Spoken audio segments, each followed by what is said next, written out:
কাফেলা নিয়ে ইমাম মাহদী রওনা করবেন গোটা পৃথিবীর মুসলিম কান্ট্রি থেকে, মদিনা থেকে, ফিলিস্তিন থেকে, ইরাক থেকে, ইরান থেকে, বিভিন্ন জায়গা থেকে, হিন্দুস্তান থেকে মুসলমানদের কাফেলা ইমাম মাহদীর হাতে বায়াত হওয়ার জন্য রওনা করবেন কালো পতাকা নিয়ে, যে পতাকায় লেখা থাকবে লা ইলাহা ইল্লাল্লাহ মুহাম্মাদুর রাসূলুল্লাহ সাল্লাল্লাহু। ইমাম মাহদীর হাতে বায়াত গ্রহণ করবেন লক্ষ লক্ষ লক্ষ লক্ষ লোক তওবা করে কলেমা পড়ে মুসলমান হবে। প্রায় কিতাবের ভিতরে সাক্ষ্য দেয় প্রায় 200 কোটির কাছাকাছি মুসলমানের সংখ্যা হয়ে যাবে। সুবহানাল্লাহ, আল্লাহু আকবার। লক্ষ লক্ষ লক্ষ লক্ষ কোটি কোটি মুসলমান ইমাম মাহদীর হাতে হাত দিয়ে কলেমা পড়বেন। বন্ধুগণ আমার, তারপরও বেঈমানের সংখ্যা থাকবে অনেক বেশি। দাজ্জালের পক্ষের লোকেরা, কিতাবের ভিতরে এসেছে মিনার যে জায়গাটা আছে এখানে দাজ্জালের বাহিনীর সাথে ইমাম মাহদীর কাফেলার সাথে জিহাদ হবে, যুদ্ধ হবে। মুসলমানদের সংখ্যা প্রায় 6 লক্ষের বেশি শাহাদাত বরণ করবে। প্রায় 6 লক্ষেরও বেশি মুসলমান শাহাদাত বরণ করবে। কাফেররা অগণিত কত লাখ জাহান্নামে যাবে বেগৈরি হিসাব, এটা আল্লাহই ভালো জানেন। আল্লাহ নবী বললেন, শোনো, দাজ্জালের সাথে ইমাম মাহদীর কাফেলার সাথে যে যুদ্ধটা হবে এই জায়গাটা এমন হবে, রক্ত এত স্তূপ হবে, এত জমা হবে যে ঘোড়ার পেট পর্যন্ত, নাভি পর্যন্ত রক্তে ডুবে যাবে। এত পরিমাণ রক্ত সেখানে জমাট বাঁধবে।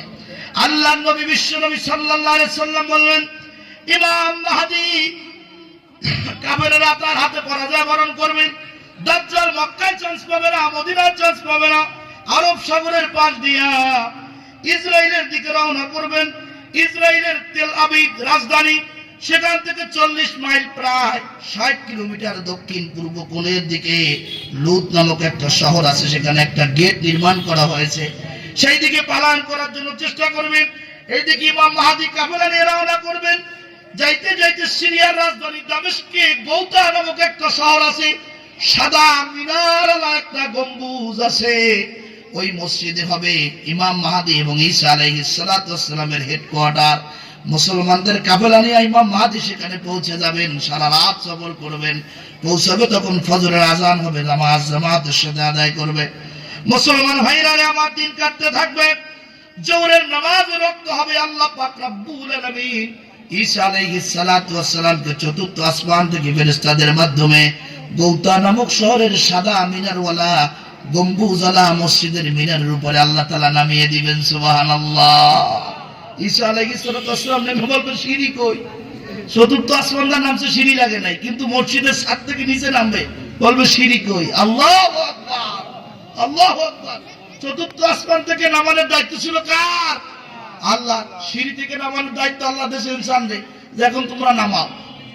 ঈসা আলাইহিস সালাতু ওয়াস সালামকে সিঁড়ি দিয়ে নামানো হবে। ইমাম মাহদী ইমামতির জায়গায় দাঁড়িয়ে যাবেন। যোহরের নামাজের ইমামতি করার জন্য তিনি প্রস্তুতি নিয়ে দাঁড়িয়ে যাবেন। ঈসা আলাইহিস সালাতু ওয়াস সালাম জমিনে পা রাখবেন। শরীরের মধ্যে একটা কাপড় থাকবে, গায়ের মধ্যে একটা কাপড় পেঁচানো থাকবে। শরীরে একটা চাদর, পরনে একটা চাদর এবং গায়ের মধ্যে একটা চাদর পেঁচানো। মাথায় থাকবে কালো কেশ, সুন্দর করে বড় বাবরি থাকবে, সেখান থেকে টপ টপ টপ টপ করে পানি পড়তে থাকবে।